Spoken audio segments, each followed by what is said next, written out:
নমস্কার বন্ধুরা, কেমন আছেন সবাই? আমরা ভালো আছি, আশা করছি আপনারাও ভালো আছেন। রন্ধনে শাশুড়ি বৌমার বন্ধন পরিবারে আপনাদের আরও একবার স্বাগত জানাই। আজ চলে এসেছি আরও একটি দারুণ রেসিপি নিয়ে। মামনির হাতের এই চিচিঙ্গা পোস্তটা অপূর্ব স্বাদ হয়। আসুন তার জন্য আমরা কি কি নিয়েছি দেখে নিই। এখানে প্রথমেই নিয়ে নিয়েছি চিচিঙ্গাটা ছিলে নিয়ে ভালো করে ধুয়ে নিয়ে পরিষ্কার করে জিরে জিরে করে কেটে নিয়েছে। আর নেওয়া হয়েছে দুটো বড় সাইজের পেঁয়াজ আর দুটি কাঁচা লঙ্কা কুচিয়ে। আর লাগবে আমাদের পোস্ত আর চারমগজ বাটা কিছুটা পরিমাণ। আর নিয়েছি কালো জিরে, আদা, লঙ্কা আর জিরে বাটা।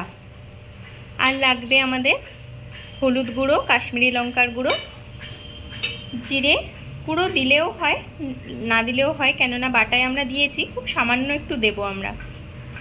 আর লাগবে লবণ, চিনি, সর্ষের তেল আর পরিমাণ মতো জল। আসুন রান্নাটা আমরা শুরু করি।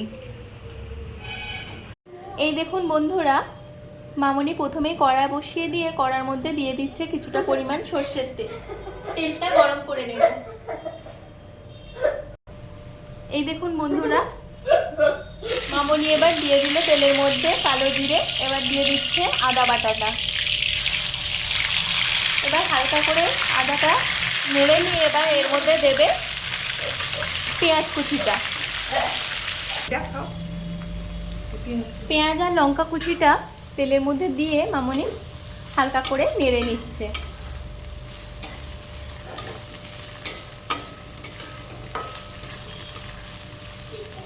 এবার এর উপর দিয়ে দেবে কেটে রাখা জিরে করে চিচিঙ্গাটা।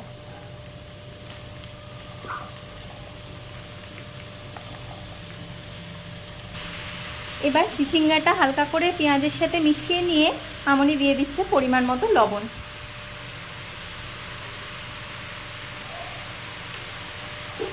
আর দিচ্ছে পরিমাণ মতো হলুদ, দিচ্ছে সামান্য কাশ্মীরি লঙ্কার গুঁড়ো আর খুব সামান্য একটু জিরে গুঁড়ো, যেহেতু বাটা আছে।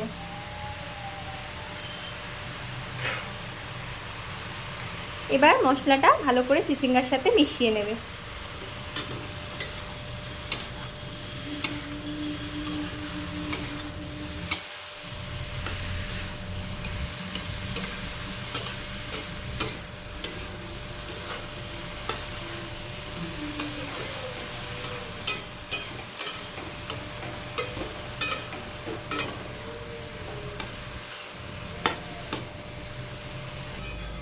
গুঁড়ো মশলাটা ভালোভাবে মিশিয়ে নিয়ে মামনি এবার দিয়ে দিচ্ছে এর মধ্যে চিনি।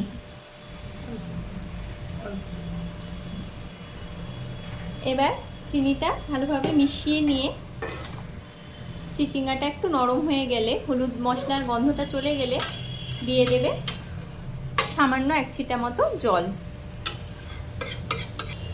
এবার দিয়ে দিচ্ছে খুব সামান্য একটু জল।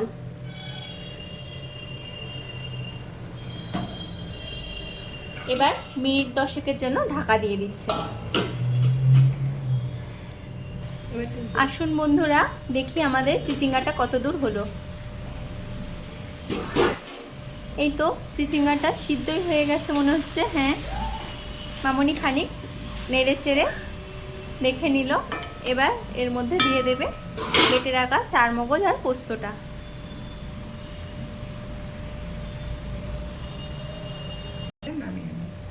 এই দেখুন বন্ধুরা, পোস্তটা দিয়ে মামনি ভালোভাবে চিচিঙ্গার সাথে মিশিয়ে নিল। এবার একটু শুকনো শুকনো করে নিতে হবে গ্যাসের ফ্লেমটা জোরে দিয়ে। এই দেখুন বন্ধুরা, মামনির চিচিঙ্গা পোস্তটা একদম রেডি হয়ে গেছে। এবার আমরা গ্যাসের ফ্লেমটা বন্ধ করে দিয়ে নামিয়ে নেব। আসুন আমরা চিচিঙ্গাটা পরিবেশন করে দিই। এই দেখুন বন্ধুরা, মামনির হাতে দারুণ স্বাদে চিচিঙ্গা পোস্তটা একদম রেডি হয়ে গেছে। আমরা পরিবেশন করে দিয়েছি। দেখুন তো কেমন হয়েছে। খেতে কিন্তু দুর্দান্ত স্বাদ হয়। একবার বাড়িতে না বানালে কোনো দিন এইভাবে বানিয়ে দেখবেন অবশ্যই। আর কেমন হয়েছে সেটাও আমাদের কমেন্ট করে জানাবেন। রান্নাটি কেমন লাগলো সেটা জানাবেন আমাদের। যদি ভালো লেগে থাকে তাহলে একটি লাইক, কমেন্ট, শেয়ার করবেন। আমাদের রান্নাগুলো ভালো লেগে থাকলে আমাদের চ্যানেলটি সাবস্ক্রাইব করবেন, আর ফেসবুকে আমাদের পেজটিকেও অবশ্যই ফলো করে নেবেন। ভিডিওটি এতক্ষণ ধরে দেখার জন্য আপনাদের অসংখ্য অসংখ্য ধন্যবাদ আর অনেক অনেক ভালোবাসা। আজ তাহলে আসি, আবার দেখা হবে অন্য কোনো দিন অন্য কোনো নতুন রেসিপি নিয়ে। ততক্ষণ আপনারা ভালো থাকবেন, সুস্থ থাকবেন।